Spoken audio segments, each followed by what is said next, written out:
Bueno, vamos a seguir con la última parte de lo que es sistema nervioso generalidades. Eh, Espero que sea la última parte, ¿sí? Para después proseguir con médula espinal, nervios espinales y después encéfalo y nervios craneales. Bien, acá estamos hablando de la mielinización. ¿Qué es la mielinización? Sí, a ver, la mielinización. La mielinización habíamos dicho que la producen en el sistema nervioso central los oligodendrocitos, en el sistema nervioso periférico eh, las células de Schwann, ¿sí? La vaina de mielina, o esta mielina, es una cubierta de lípidos y proteínas, cubierta de lípidos y proteínas dispuesta en varias capas. Está producida por las células gliales, esas células de apoyo, de auxilio, que ayudan a las neuronas, que son las células de Schwann en el sistema nervioso periférico y los oligodendrocitos en el sistema nervioso central. ¿Qué función tiene esta vaina de mielina, esta mielina? ¿Qué función? Aísla eléctricamente al axón y aumenta la velocidad de conducción de los impulsos nerviosos. Aísla eléctricamente al axón. ¿Qué significa? Por ejemplo, si tuviéramos, si viéramos un cable de la electricidad de nuestra casa, vieron que la electricidad es conducida por los cables de cobre. Si nosotros abrimos un cable, ahí tiene muchos pelitos de cobre. Es producida, o sea, es conducido por ahí la electricidad, ¿sí? Y la vaina de mielina sería como el que protege a esos cables de cobre, que son esos cables, ¿sí? ¿Y qué le permite al cable esto? Le permite que la electricidad vaya por un solo canal, de una sola dirección, que no se dispare para cualquier lado y demás. Bueno, la vaina mielina es lo mismo en el axón, que el impulso nervioso, esta electricidad vaya por un solo medio, por una sola dirección, y aumenta la velocidad, ¿sí? Al estar protegido, el axón, la velocidad va mucho más rápido, la velocidad de esta electricidad. Y dice que a lo largo de la longitud del cindroeje del axón hay pequeños intervalos, hay interrupciones de la vaina mediana llamadas nódulos de Rampia. Bien, vemos, este es el axón, ¿sí? Esta es una célula de Schwann o un oligodendrocito en el sistema nervioso central y la está envolviendo, ¿sí? Y está generando esta vaina de mielina. Acá la está generando, acá en amarillo la está generando hasta que la genera, ¿sí? Tiene vaina de mielina, neurolema, ¿sí? Y acá está el axón, lo está aislando.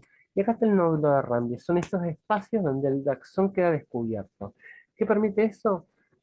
El nódulo de Ranvier que permite que los impulsos nerviosos además sean saltatorios, ¿sí? Si nosotros viéramos que estuviera todo junto, va saltando así. Es el impulso nervioso. Entonces va mucho más rápido también, ¿sí? Las interrupciones, donde queda el axón libre, nódulos de Ranvier se conocen, ¿sí? Y la vaina de mielina es una cubierta de lipidoproteínas dispuesta en varias capas producidas por las células de Schwann, sistema periférico, sistema nervioso periférico y oligodendrocitos, sistema nervioso central.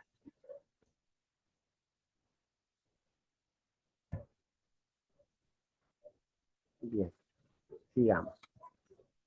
Uy, ¿qué le pasó a esto? Esperen, que se trabó la computadora.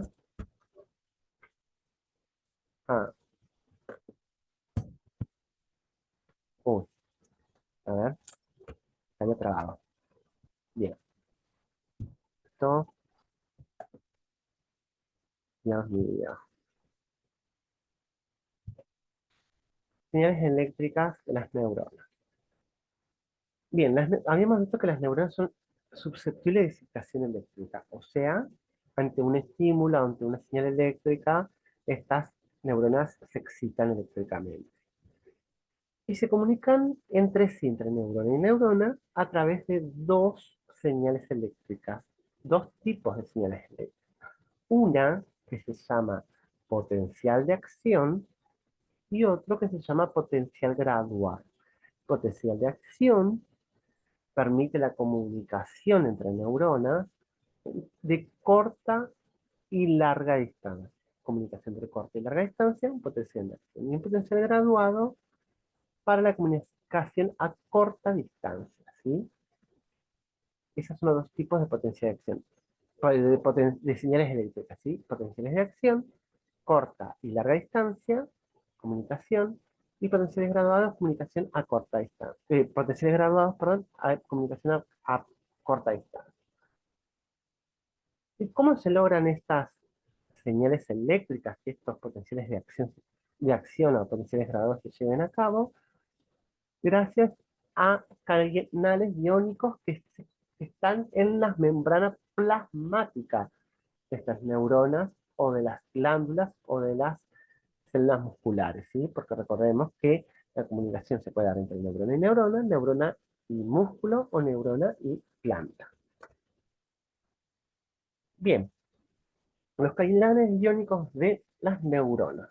Hay cuatro tipos. Están los canales pasivos, que los canales pasivos son canales que sus compuertas se abren y cierran de forma aleatoria, ¿sí? De forma aleatoria, sus compuertas se abren y se cierran.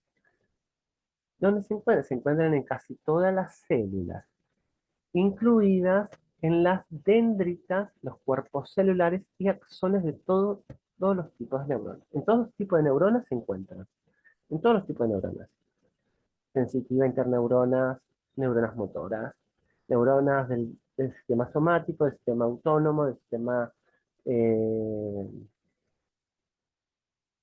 entérico, del sistema nervioso central, periférico, etcétera, ¿sí? Están en las neuronas, cuerpos celulares y axones de todas las neuronas. Y se abren y se cierran de forma aleatoria. Acá tenemos un canal pasivo. ¿Vieron? Llega un ion de potasio que ingresa y acá sale otros iones, salen, ¿sí? Y se abren y se cierran aleatoriamente.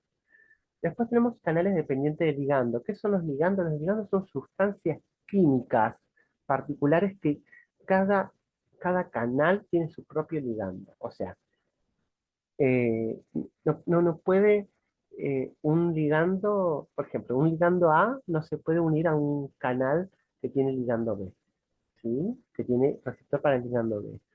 Solamente se va a abrir ese canal B para un ligando de B, ¿sí? Cada ligando tiene su propio receptor.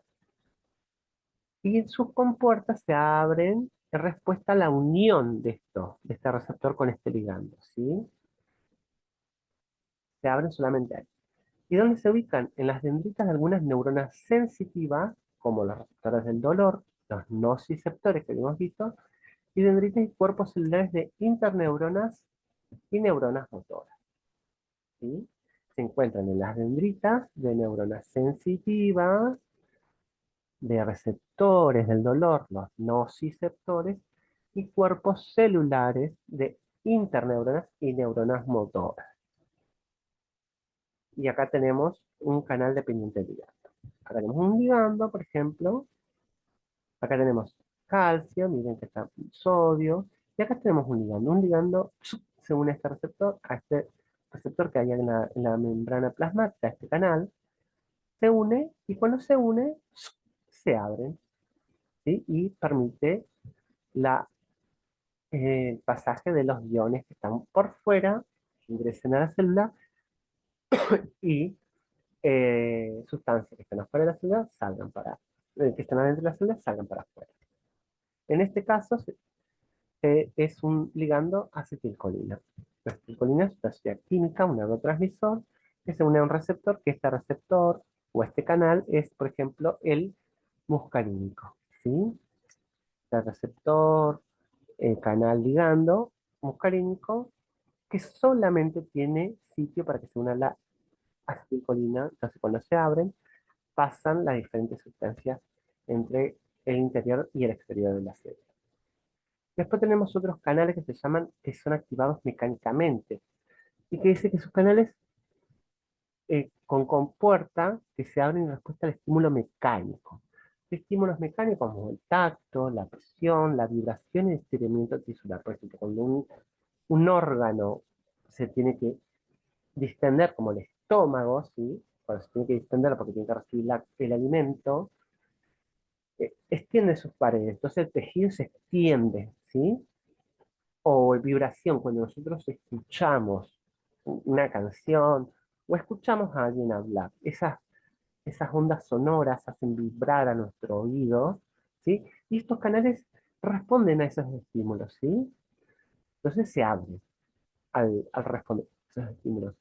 ¿Y dónde encontramos estos canales activados mecánicamente? En dendritas de algunas neuronas sensitivas. En dendritas de algunas neuronas sensitivas, como receptores del tacto, receptores de presión y algunos receptores del dolor, ¿sí? En dendritas de neuronas sensitivas, como receptores del tacto, receptores de presión y algunos receptores del dolor. Después tenemos los canales dependientes de voltaje. Bueno, acá, perdón, tenemos un canal activado mecánicamente, ¿sí? Ante, por ejemplo, alguien está hablando, esas vibraciones llegan como estímulo y este canal se abre y permite el paso de iones de fuera de la celda ingresen, ¿sí? Y después tenemos los canales dependientes del voltaje, ¿sí? Y se abren gracias a la respuesta de un estímulo de voltaje, que es cambio en el potencial de membrana, que lo vamos a ver ahora en potencial de membrana. Gracias a este cambio de potencial de membrana, estos canales se abren.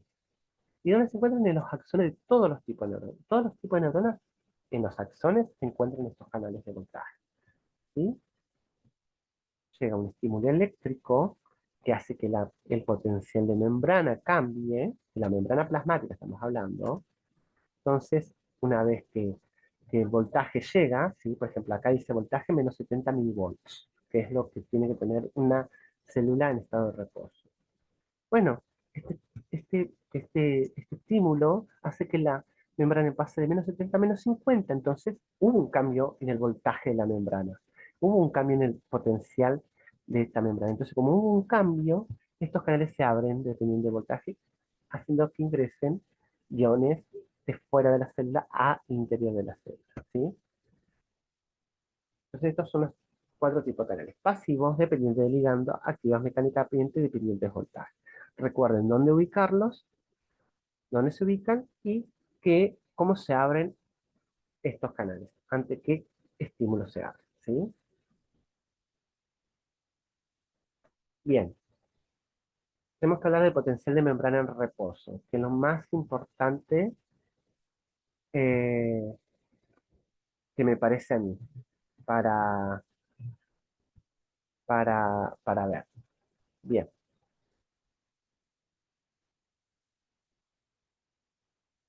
el potencial de membrana en reposo, ¿qué es?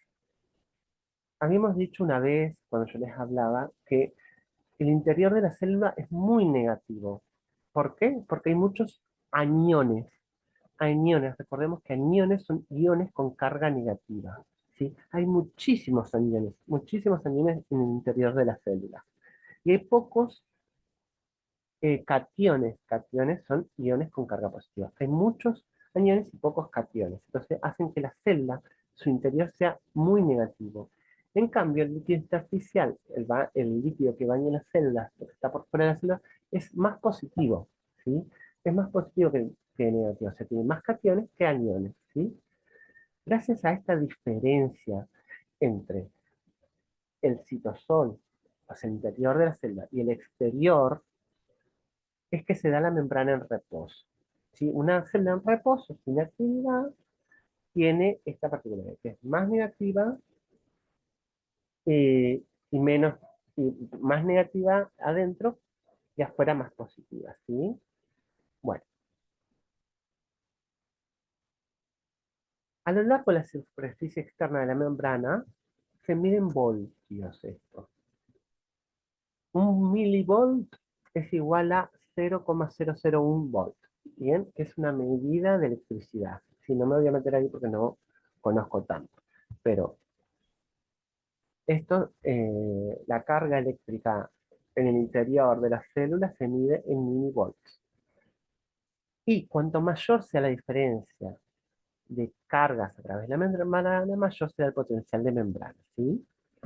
Cuanto mayor sea lo negativo dentro de la membrana, mientras mayor sean los milivolts, más polarizada está la membrana, ¿sí? En las neuronas, el potencial de membrana de reposo oscila entre menos 40 y menos 90 milivolts. Mire, entre menos 40 y menos 90 está. Y un valor típico aceptable, que van a encontrar en todos los libros, habla de un, eh, un potencial de membrana de menos 70 milivolts, ¿sí?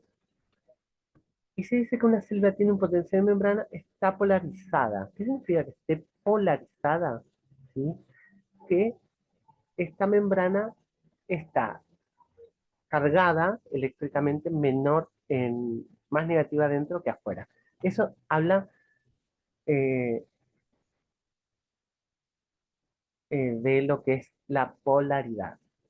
Eso significa polarización, que la célula esté en menos 70 por fuera y afuera tenga más cargas positivas. Eso se llama polaridad, que esté una célula polarizada. Y todas las células de nuestro cuerpo están polarizadas, ¿sí? ¿Y cuáles son los factores principales para que esta membrana quede en reposo, para que la célula esté en reposo? Bueno, primero la distribución es igual de diversos iones en el líquido extracelular y en el citosol. Citosol, recordemos, que es la parte de adentro de la célula y el líquido extracelular, el líquido intersticial. La distribución es desigual entre el citosol y el líquido extracelular. Esa es una. ¿Por qué? Porque eh, en el líquido extracelular es rico en iones de sodio. El líquido intersticial es rico en sodio, en iones de sodio. Hay muchos iones de sodio. Y de cloruro, ¿sí? Tiene muchos cationes de sodio y muchos aniones de cloruro el líquido extracelular. En cambio, en el citosol hay su cation principal y abundante es el potasio. Y hay aniones predominantes, muchos aniones predominantes, como son los fosfatos. Recordemos que los fosfatos son esos aniones compuestos por fósforo, que también forman parte de la membrana celular, ¿sí? Fosfatos, estos fosfatos se unen a distintas moléculas como el ATP, a los aminoácidos, las proteínas, etcétera, ¿sí? Entonces, por eso que la membrana es más negativa, porque tiene una cantidad de aniones, como el fosfato, y tiene cationes como el potasio, pero no tanto en abundancia como los aniones. Entonces, en el líquido celular hay muchos iones de sodio y aniones de cloruro, y en el interior cationes de potasio y aniones de fosfato. Después, el otro factor que hace que la membrana esté en reposo, tenga esos menos 70 milivolts, es la incapacidad de la mayoría de aniones para abandonar la célula. ¿Por qué? La mayoría de los aniones que tienen carga negativa se encuentran dentro de la célula, no pueden abandonarla, porque están adheridos a moléculas no difundibles, como son las ATP y proteínas grandes. ¿Se acuerdan que yo les decía que las proteínas, y el ATP es una proteína, ¿sí? No son difundibles, no pueden pasar a través de los capilares, ¿sí? Porque son muy grandes, son moléculas muy grandes y no pueden difundirse. Entonces, es gracias a esto, es que el interior de la célula es más negativo, porque tiene gran cantidad de aniones y estos aniones no pueden salir de la célula al líquido intersticial. Entonces, por eso es que se produce esta membrana en reposo. Y después es la naturaleza electrogénica del ATPase, de las ATPasas sodio-potasio. ¿Sí? ¿Por qué? Porque la permeabilidad de la membrana del sodio es muy baja, puesto que solo existen unos pocos canales pasivos para el sodio. Existen muy pocos canales pasivos que habíamos visto anteriormente, canales pasivos. Hay muy pocos para el sodio.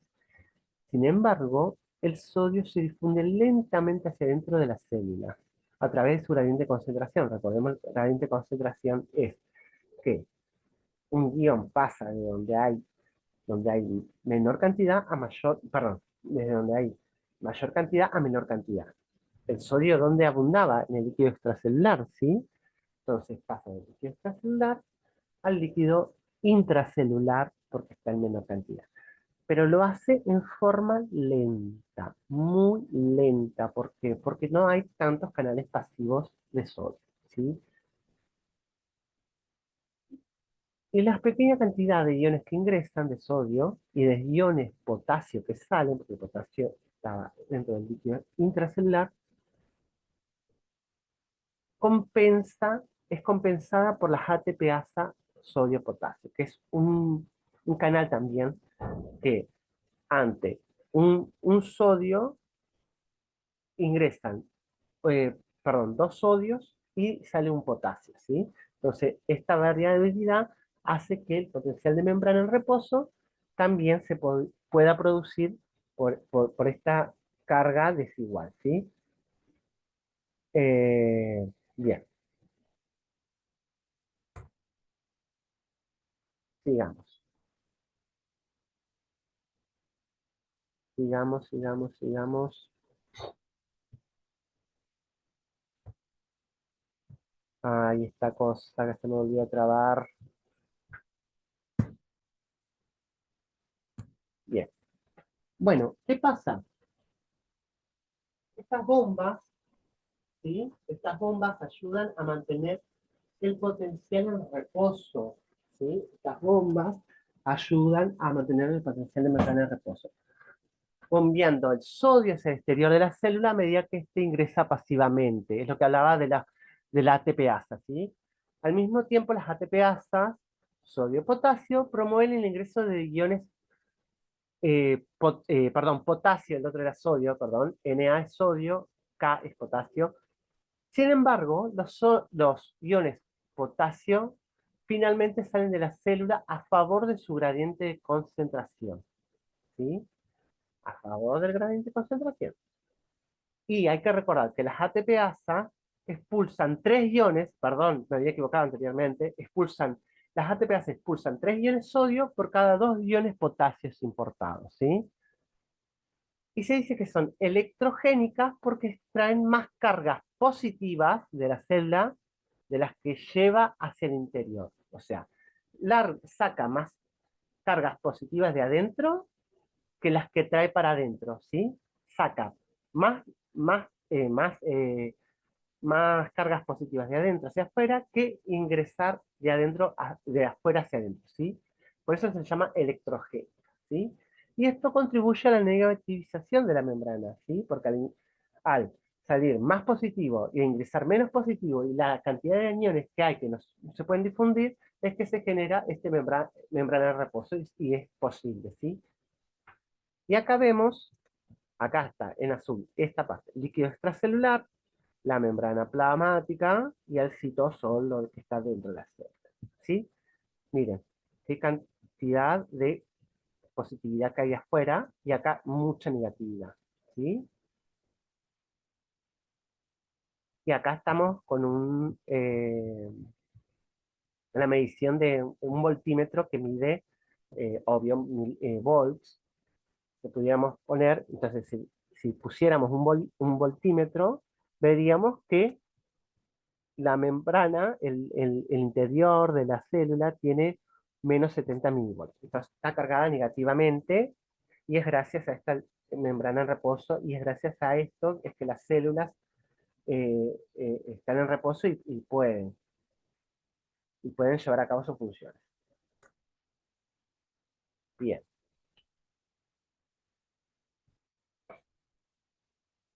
Y acá están los factores que contribuyen al potencial de membrana en reposo, dice.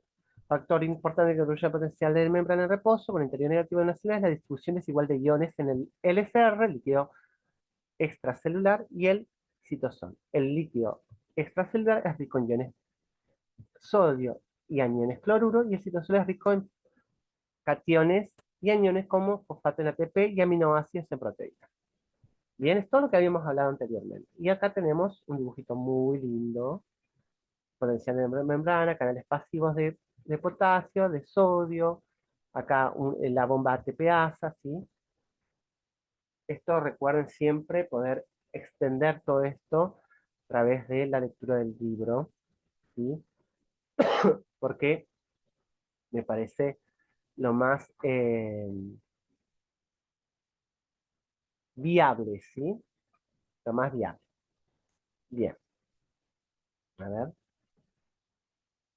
Disculpen chicos, es que me está andando tan mal esta computadora.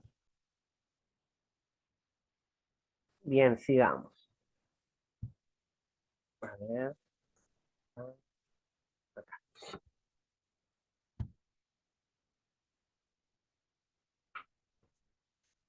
Bien, tenemos que hablar de los potenciales graduados. Potencial graduado. Recuerdan que habíamos dicho que habían dos tipos de potenciales. Potencial graduado, que permitía la comunicación entre neuronas a corta distancia, y los potenciales graduados permitían, perdón, ay, es que sigo enfermo, chicos, perdón. Bueno, habíamos dicho que los potenciales graduados son aquellos que permiten la comunicación entre neuronas a corta distancia. Y los potenciales de acción, los que permitían la comunicación entre neuronas a larga distancia y corta distancia. Bien, el potencial graduado es una pequeña desviación del potencial de membrana que ésta se halle más polarizada. ¿Sí? Es una pequeña desviación del potencial de membrana que hace que ésta se halle más polarizada. ¿Qué significa más polarizada? Que tiene el interior más negativo, ¿sí? O bien menos polarizada, que era menos polarizada con el interior menos negativo, ¿sí? Y se produce este potencial graduado cuando un estímulo hace que los canales activados mecánicamente o los canales dependientes del ligando se abran o cierren en la membrana plasmática de una célula excitable, ¿sí? Estos potenciales graduados se producen cuando los canales mecánicamente y los canales dependientes del ligando se abren o se cierran en la membrana plasmática, ¿sí? En condiciones normales, los canales activados mecánicamente y aquellos dependientes del ligando pueden estar presentes en las dendritas, en las neuronas sensitivas, y los canales dependientes del ligando son más abundantes en las dendritas y en los cuerpos celulares de las interneuronas y neuronas motoras, ¿sí? Por ende, los potenciales graduados se producen fundamentalmente en las dendritas y el cuerpo celular de una neurona, perdón, por ende, los potenciales graduados se producen fundamentalmente en las dendritas y en el cuerpo celular de una neurona. Señales eléctricas y se dice que son señales eléctricas que están graduadas porque varían de amplitud, ¿sí? Pasan de amplitud a amplitud. Y tenemos dos tipos de potenciales graduados.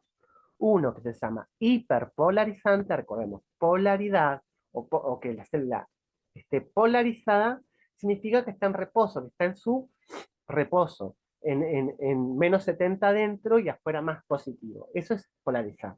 Y si este es un potencial graduado hiperpolarizante, hiper es mucho como más grande, significa que la célula va a tener muchísimo más interior negativo que lo que tiene, ¿sí? Entonces, cuando la respuesta polariza aún más la membrana y vuelve el interior mucho más negativo, eso es un potencial graduado hiperpolarizante. En cambio, un potencial graduado despolarizante es cuando la respuesta torna la membrana menos polarizada, o sea, que deja de polarizar a la membrana. Polarizada era que tenía su interior más negativo, despolarizar que su membrana se vuelve mucho más positiva, ¿sí? Ya que tenemos un gráfico genial. Tenemos una neurona con su axón y demás, y acá tenemos menos 70, que es el potencial de membrana de reposo, y llega un estímulo y hace que la célula pase de menos 70 a menor, a menos 75, menos 80, ¿sí? Y esto es un potencial de graduado hiperpolarizante. Y después que pasa esto, este potencial, vuelve la membrana a estar en reposo. Y acá abajo tenemos un gráfico del despolarizante. Menos 70, que es la membrana en reposo, hace que aumente y pase a menos 60, menos 50 o pase a 0 y demás. Entonces, ¿qué hace? La vuelve menos negativa a la membrana. Entonces, se produce el potencial graduado despolarizante. Después que pasa este potencial graduado despolarizante, vuelve a su estado de reposo. Recordemos que las células tienen que estar en menos 70 o en la membrana en reposo, ¿sí? No pueden estar todo el tiempo estimuladas, ¿sí? Eh, entonces, esta es la diferencia entre el potencial graduado, hiperpolarizante y despolarizante. Ahora vamos a ver un potencial de acción, que era el que permitía la comunicación entre neuronas perdón, en comunicación entre neuronas de corta y larga distancia. Ese era un potencial de acción. Un potencial de acción o impulso nervioso es una secuencia de fenómenos que ocurren con rapidez, disminuyen y en última instancia invierten el potencial de membrana para luego restaurar su estado de reposo, ¿sí? Es una variación breve y rápida de la carga eléctrica de las neuronas, sirve para vehiculizar información de una neurona a otra, un cambio rápido en el potencial de membrana en respuesta a un estímulo seguido en un entorno de potencial al potencial de reposo.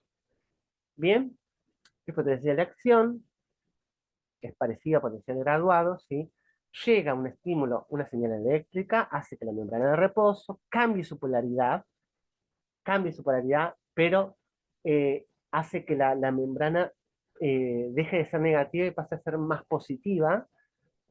Este cambio hace que se produzca potencial potencial de acción y que su membrana cambie, pero después la tiene que volver a su estado normal, ¿sí? A su estado de reposo, la membrana. Y lo hace como con más, con más calma, ¿sí? No es que llega el potencial de acción, cambia la polaridad de menos 70 a, qué sé yo, a 70 positivo y enseguida vuelve a reposo, sino que va como en grados, en fases, ¿sí? Que es lo que vamos a ver ahora. Bueno, la primera fase es la fase de despolarización. Despolarización, recordemos que era despolarizar. Era cambiar, invertir esa fase de polaridad de menos 70 a que se vuelva más positivo el interior. Bien, llega un estímulo. Si un estímulo hace que la membrana se despolarice hasta un valor crítico o umbral que se le llama, un umbral es como un límite entre una cosa y otra, es un límite. Si este potencial de acción, esta señal eléctrica, este estímulo, hace que el potencial de membrana pase de menos 70 milivolts al umbral, que es menos 50 milivolts, se empiezan a abrir los canales de sodio dependiente de voltaje, ¿sí? Y el gradiente de concentración favorece la entrada de sodio al interior de la célula y el resultado de tal flujo es la fase de despolarización, ¿sí? Este estímulo hace que la señal eléctrica haga que pase de menos 70 la célula a su umbral de menos 50 milivolts, se abren estos canales de sodio, perdón, y este sodio empieza a ingresar al interior de la célula, y esto hace que la célula se despolarice, pase de menos 70 a menos 55 milivolts. Y también, al ingresar tanto sodio, hace que la membrana cambie de menos 55, miren lo que dice acá, menos 55 a 0 milivolts, ¿sí? Y después pase a más 30 milivolts. Y es decir, que el interior de la célula es 30 veces más positivo que el exterior, ¿sí? Entonces pasa de menos 55 a 0 milivolts y de 0 milivolts a más 30 milivolts. O sea que su interior, el interior de la célula que era negativo, pasa a ser 30 veces más positivo que el líquido extracelular, o sea, pasa a ser 30 veces más positivo que el exterior, ¿sí? Para que se entienda. Y acá tenemos un dibujo. Miren, uy, no puedo marcar con el, uy, con el, a ver, la computadora. Bien, acá tenemos un dibujo muy lindo de una neurona, ¿sí? Con todas sus cosas, sus partes. Y vemos, -70 el estado de reposo de la membrana, ¿sí? Llega un estímulo cualquiera, no sé, puede ser pincharse la mano, ¿sí? Este estímulo que hace, dispara el potencial, genera una corriente eléctrica que hace que la membrana pase de -70 a -55, y de -55 pasa a 0, y de 0 pasa a más 30 milivolts, se vuelve más 30 veces más positiva la membrana, ¿sí? Esto es para que se transmita el potencial de acción, ¿bien? Entonces entra en fase de despolarización, se despolariza la membrana. Luego va a entrar en una fase de repolarización, que es la que vamos a ver ahora.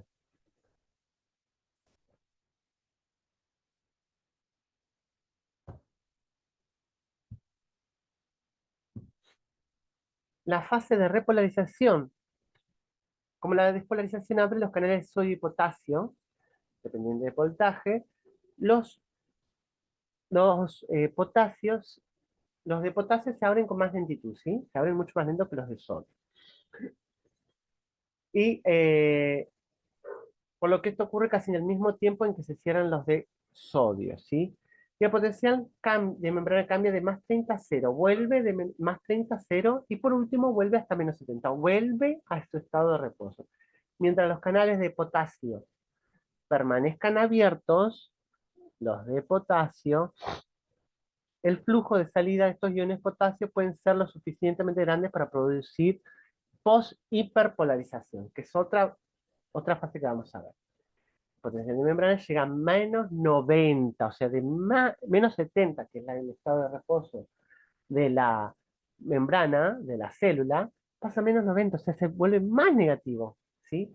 Pero al cerrarse los canales de potasio, el potencial de membrana regresa a su valor de reposo, ¿sí? De -70.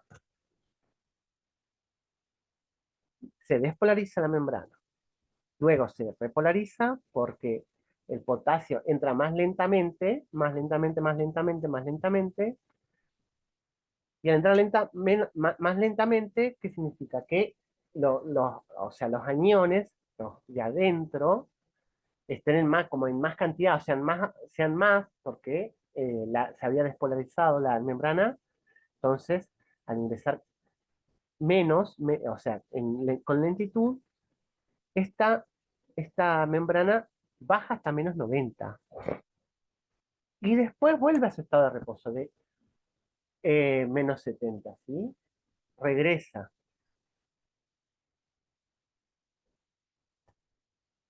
Después tenemos el periodo refractario. ¿Qué es? Que es el intervalo en que una célula excitable no puede generar otro potencial de acción. O sea, tiene que haber como un balance, ¿sí? No puede estar todo el tiempo una célula generando potenciales de acción, sino que tiene que tener como una pausa, ¿sí? Y hay dos tipos de periodos refractarios. Uno absoluto, que dice que es imposible que se produzca un potencial de acción, que coincide este periodo refractario absoluto, coincide con la activación e inactivación de los canales de sodio dependiente de voltaje.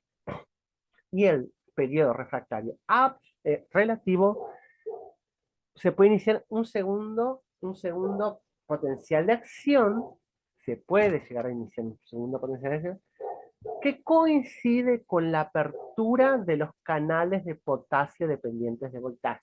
Eso que se abrían lentamente y hacían que el potasio se vaya, ¿sí? Estos son los que es periodo refractario. Bien, esto es todo lo que tiene que ver con potencial de acción y potencial graduado. Por favor, amplíen el tema, entiéndanlo bien, escríbanlo con sus palabras porque es medio enredante, pero eh, fácil de entender. Vean videos también en YouTube si quieren, pero traten de, por favor, de ampliar el tema. Bien, sinapsis. La sinapsis, habíamos dicho que es la comunicación. Es esa región donde se comunica una neurona con un músculo o una neurona con una glándula, ¿sí? Y hay dos tipos de sinapsis, ¿sí? Hay dos tipos de comunicaciones. Una sinapsis eléctrica, ¿sí? Y hay una sinapsis que se llama química, ¿bien? Vamos a ver la diferencia entre una y otra. ¿Y dónde se da? Una sinapsis eléctrica, ¿sí? En la sinapsis eléctrica, las corrientes iónicas se propagan de forma directa entre células adyacentes, o sea, una célula al lado de la otra, mediante uniones comunicantes o en hendidura. ¿Se acuerdan cuando vimos uniones celulares? ¿Se acuerdan que las uniones celulares son las comunicaciones entre célula y célula? ¿Cómo se comunican las células? Bueno, dentro de esas habíamos visto que hay una quinta unión que se llama en hendidura o comunicante, ¿sí? Bueno, en este caso, la sinapsis eléctrica se da gracias a estas uniones, a este tipo de uniones celulares, que son las comunicantes o en hendidura. Estas uniones contienen proteínas tubulares llamadas conexones que forman túneles que se conectan al citosol de dos células. Estas células adyacentes, ambas tienen conexones, que son proteínas tubulares, y que por ahí hacen como un puente entre célula y célula, hacen como un puente y por ahí van difundiendo los iones, ¿sí? Para que pase el potencial, ¿sí? Y esta es se permite, o sea, es posible en la sinapsis eléctrica. La sinapsis eléctrica es más rápida y permite una actividad sincronizada y una transmisión bidireccional, o sea, bidireccional en ambas direcciones, que una célula se comunique con otra y que esa otra célula se comunique con la anterior, con la otra, ¿sí? Entonces, por eso es bidireccional. Puede ser la sinapsis eléctrica. Y acá tenemos, esta es una unión celular, ¿sí? Célula, membrana plasmática de una célula, membrana plasmática de otra célula. Célula o membrana presináptica, previa a la sinapsis, y membrana postsináptica, posterior a la sinapsis. La sinapsis sería aquí la comunicación entre una célula y otra. Entonces, estas células forman conexones, que son estos puentes, cada una tiene sus propios conexones y forman un puentecito. Y por acá van a difundir los iones, ¿bien? Y los impulsos nerviosos. Entonces, vean, la neurona presináptica y la neurona postsináptica. Llega al impulso nervioso y se propaga, pasa por estos túneles y llega a la otra neurona. Entonces, así se comunican. Y esta, como era bidireccional, perdón, me pasé, como era bidireccional, que les habías dicho, esta postsináptica se puede convertir en presináptica y mandar un impulso de acá para allá, ¿sí? Por eso es bidireccional, esta sinapsis eléctrica. Y luego tenemos una sinapsis química.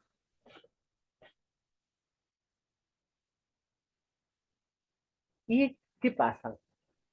Las neuronas, a pesar de que las neuronas presinápticas y postsinápticas estén cerca, ¿sí? Estén muy en proximidad, no hay contacto físico entre ellas, no hay túneles entre ellas, estos túneles, estas conexiones no existen, ¿sí? Entonces están separadas, y esa separación se llama hendidura sináptica. Está llena, pero llena de líquido intersticial, que es el que baña las celdas, obviamente. ¿Y cómo puede pasar que el impulso eléctrico pase de una neurona a otra? No puede pasar por el líquido intersticial, ¿sí? No hay puentes, no hay conexiones que lo dejen pasar. Entonces se tiene que dar de alguna forma.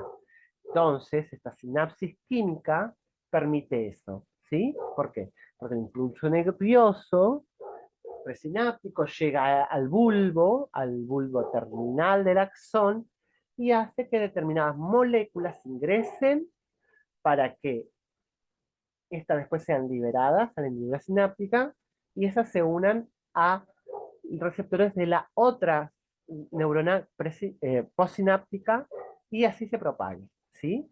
Es gracias a iones. Esto se daba mucho cuando nosotros vimos unión neuromuscular, ¿se acuerdan? Es el mismo dibujo, miren. El impulso nervioso llega y no puede pasar la electricidad de acá a acá, ¿sí? Porque no hay conexiones, no hay nada, no puede pasar mágicamente, ¿no? Entonces, ¿cómo hace? A través de la sinapsis química. ¿Cómo lo hace? El impulso nervioso llega, hace este impulso, todo el botón sináptico se despolarice, ingrese en calcio adentro del bulbo, este botón sináptico, y este calcio que hace estimula las vesículas que están llenas de, por ejemplo, acetilcolina, perdón. Estas vesículas están llenas de acetilcolina, entonces, ¿qué hacen? Que estas vesículas, perdón, este calcio hace que las vesículas sean estimuladas y se empiecen a correr y lleguen a la parte terminal del botón sináptico y se abran, se fusionen con la membrana del botón sináptico y por exocitosis liberen el contenido que tienen, que es en este caso em,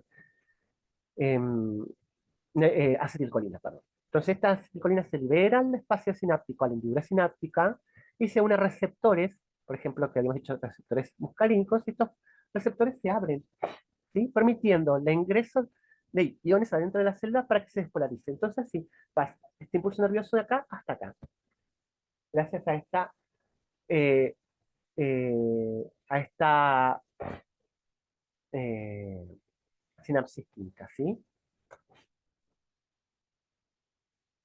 Bien. Y por último, ya terminando, hablemos de los neurotransmisores. Los neurotransmisores son sustancias químicas que hacen que comunican una neurona con una neurona, o una neurona con una célula efectora, como por ejemplo una fibra muscular o una célula glandular. ¿Sí? Esta sustancia química permite que los impulsos nerviosos pasen de un lado a otro. En la sinapsis química, ¿sí? ¿Qué ejemplos hay de estos neurotransmisores? La acetilcolina, la adrenalina y la noradrenalina. Después vamos a ver en qué neurona se libera acetilcolina y en qué neurona se libera acetilcolina y noradrenalina, ¿sí? Después, estos neurotransmisores también eh, se difunden y se degradan por acción de enzimas. Y hay células que las captan y las devuelven a lo que son el bulbo, el botón sináptico, ¿sí? Para que se vuelvan a reutilizar. Bien, espero que se haya entendido, que no se haya sido muy enredado toda esta parte. Lean más, eh, denle para adelante, estudien, y bueno, nos veremos pronto apenas me recupere. Así que les mando un abrazo grande, cuídense y hasta la próxima.